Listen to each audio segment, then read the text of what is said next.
Hello and welcome to Lesson 7-1, Peacetime Adjustments and the Cold War. The World War II is over. Yay! Oh no, we're going into the Cold War. Yeah, we feel pretty good for a little while and then things get cruddy. Well, let's look at the peace first. All right, the factories that ended the Great Depression. That's right, the Great Depression is over. World War II did that. It was this increased factory production. We were making tanks. People had jobs making tanks. They were making planes. We were supplying the world the great arsenal of democracy, but the war's over. And 10 million people working in those factories couldn't find a job. But I got good news. During the war, people couldn't buy all the things that they wanted to buy. They'd been rationing. They'd been saving money. Americans now had healthy bank accounts because they'd had a job and nothing to spend their earnings on. So now, being out of a job didn't necessarily mean that you had to go live in a Hooverville.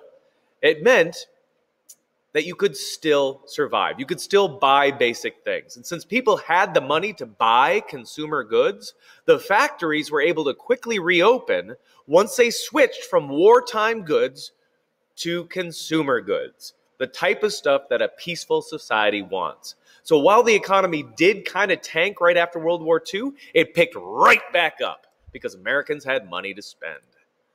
Factories, instead of making tanks and bombs, made cars and washing machines. They made toasters. They made other goods that made living at home more comfortable and happier. And once again, everybody who wanted a factory job had a factory job. You were an expert at making bombs. Now you're an expert at making toasters. Cool? Cool. On top of that, the GI Bill of Rights, that law passed right after World War II that helped returning soldiers, helped those soldiers get loans to buy a home. So all these people coming home could buy a house, which meant we had construction jobs building houses. And then soldiers got to live in those houses and buy their washing machines and their toasters. And what? This house is way outside the city. I'm guessing you're going to need a car then too. And the economy was booming. This cycle of production sped upwards. And these communities were built all over America. The most famous and first was Levittown in New York, specifically built for returning World War II veterans. And they created this town, this city, out of farmland. A town of 13,000 created in just 3 years by rapidly building houses for returning soldiers to come and live in. We also have something called the fair deal. The post-war economic fear, the idea that Americans, right after the war, all lost their factory jobs, helped Republicans win control of Congress. They hadn't held Congress since the very first years of the Great Depression. But now, economic fear and fear that the Democrats didn't do a great job of managing the transition at first led to Republicans winning Congress. This interfered with what Truman's plans were, a plan called the Fair Deal.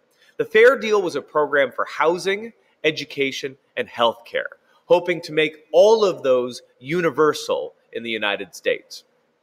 But if he wanted these programs to be successful, he needed to win re-election in 1948. He couldn't be a one-term president. So Truman goes to the people. Truman travels across the country, arguing that the Republicans in Congress are doing nothing, that they are intentionally making the economy suffer by sitting back and doing nothing. They could then argue that our government is ineffective and we need a new president. This do-nothing Congress was largely disliked. It was, in fact, the least active Congress until the Republicans did the same strategy again during the Obama presidency in the 2000s, which they actually accomplished less than the do-nothings of Truman's era. In 1948, Truman was expected to lose. But he did wind up narrowly winning. It was so narrow that, in fact, newspapers had gone to press, already announcing that Truman had been defeated. This is President Truman, the day that he won re-election, holding up a newspaper that says that he had lost. That's how close it was. But as Truman went forward with his second term, he tried to pass his Fair Deal program for more housing, education, and health care. And he also tried to pass laws to end racial discrimination. But Congress stonewalled. Congress continued its do-nothing approach. And the only thing that got accomplished during those next 4 years was the housing bill to make it easier for Americans to get a house. All right, on to foreign policy. The origins of the Cold War. Not all is sunshine and roses in the world after World War II. After World War II, the friendship between the United States and the Soviet Union didn't last long. The U.S. didn't really like the Soviet Union. The Soviet Union really didn't like the U.S. We just both really hated Nazis.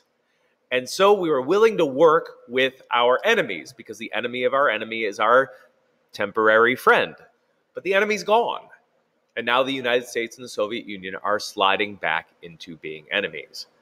This got started when the Soviets were supposed to withdraw from Eastern Europe, but they were afraid of more invasions from the West. The Soviet Union had just lost 20 million people to an invasion from Germany. And if you remember, World War I, Germany attacked Russia. And we can keep going back in time. Russia keeps getting attacked by either Germany or France or Austria again and again and again and again and again and again. For 150 years, they've had to deal with constant attacks from Europe. Now they want to keep buffer states. They want to have nations that stand between Europe and the Soviet Union to blunt any future attacks. So by 1947, it became clear that those Eastern European nations were going to be communist nations supported by the Soviet Union. The Soviets, forcing Eastern European to have these communist governments, triggered concern in President Truman. Truman became worried that if the Soviets forced Eastern Europe to become communists, what if they then tried to spread communism even farther? What if they tried to turn the world into a communist regime? Communism and capitalism, our economic system, don't work very well. In communists, the government controls everything. In our free market society, individuals have a lot more freedom to choose what they buy, sell, and what jobs they have. Now, Truman didn't want a war with the Soviet Union. We just got out of World War II. And in World War II, nobody had nuclear weapons except for us at the very end. We don't want a repeat of anything like that. So he did want to make sure that we had no war, but that the Soviet Union was not expanding. And so we created something called the Truman Doctrine. Fear of the USSR led to the creation of the North Atlantic Treaty Organization, NATO. NATO is an organization where if any member is attacked, all members will defend it. So if the United States is a member of NATO and it gets attacked, all NATO members will attack whatever nation attacked us. It works really well, but it also means that if if France is attacked, the United States needs to defend France and go to war with whomever attacked. Now, in the Truman Doctrine, tying back to this idea, the U.S. said it would stop communism from spreading. NATO is one way to do this, but we took it even further by saying that any nation, even one that is not in NATO, will get U.S. support if it is fighting against communism. Now, this spooks the Soviet Union. The Soviet Union doesn't like this. So they create their own version of NATO, the Warsaw Pact, where if you're a member of the Warsaw Pact nation and you get attacked, same deal applies. The entire Warsaw Pact goes to your defense. So military lines kind of drawn in the sand and nobody willing to start World War III, we start to look at economic solutions to the Cold War. George C. Marshall created a plan to help rebuild Europe, to defend Europe against the idea of communism. This would involve giving over $13 billion to Europe to help Europe rebuild. So Europe would get this huge chunk of money, And then as they were rebuilding and as they became wealthy again, they wouldn't want to become communists. Communist is more appealing to the poor. It's much less appealing to the wealthy. So wealthy nations don't tend to shift toward communism. The Marshall Plan was an economic solution to the problem of spreading communism. Europe, with that $13 billion, had to buy their supplies from the U.S., which helped to further stimulate the American economy, more factory jobs. Now, in 1945, we had this problem in Germany. Germany was divided in two. Allies controlled part of Germany, and the Soviet Union took over control of a large section of that nation, including its capital, Berlin. But Berlin itself was divided into East Berlin and West Berlin. The Soviet Union controlled East Germany and East Berlin, but Berlin is like this little island in East Germany.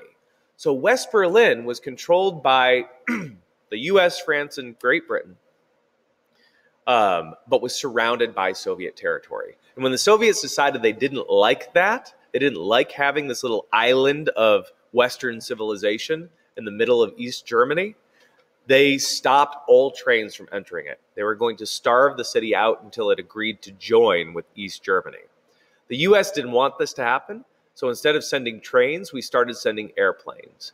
Now, it takes a lot of airplanes to provide the supplies that a city needs. It was estimated that an airplane was landing about every 45 seconds during the years of the Berlin airlift in order to keep the city supplied. But after a year of this blockade, Joseph Stalin, the head of the Soviet Union, does give up on the blockade, and trains are allowed to go back in. Last thing we're going to talk about today is the fear of communism at home. We weren't just afraid of communism spreading to Eastern Europe, Western Europe, and the rest of the world. Americans were afraid that communism might come to the United States itself. And to do this, the United States took several actions that we now look back on as kind of being either unnecessary or simply undemocratic. But one of the things we did was we forced all government employees to take a loyalty oath. You had to swear an oath of loyalty to the United States or you would lose your job. Also in Congress, we created a committee in the House of Representatives called the House Un-American Activities Committee. This created a list of potential communists in America. And this list, known as Blacklist, focused largely on communists in entertainment. We did not want any communists creating movies or television shows or plays or radio programs that might then influence other Americans to become communists. So we did this. This was a pretty nasty little stain in American history, and it's not that old, 1950s. But that's one of the things that we did out of fear. All right, to sum up our fairly long lesson today, after the war, we had a short recession followed by an economic boom. People had jobs, education, a place to live.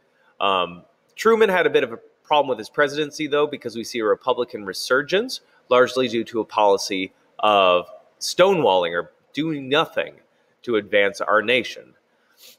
We also find ourselves falling into the Cold War, where the U.S. and Soviet Union go from being frenemies to just enemies, where we combat each other over control of Eastern European ideas by drawing lines, such as NATO and the Warsaw Pact, and basically ensuring World War III if anybody ever decides to fight.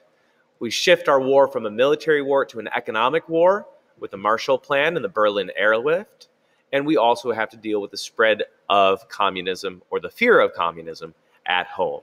Lots that we learned today. I hope that you picked up some of that. And thank you for joining us today. Farewell.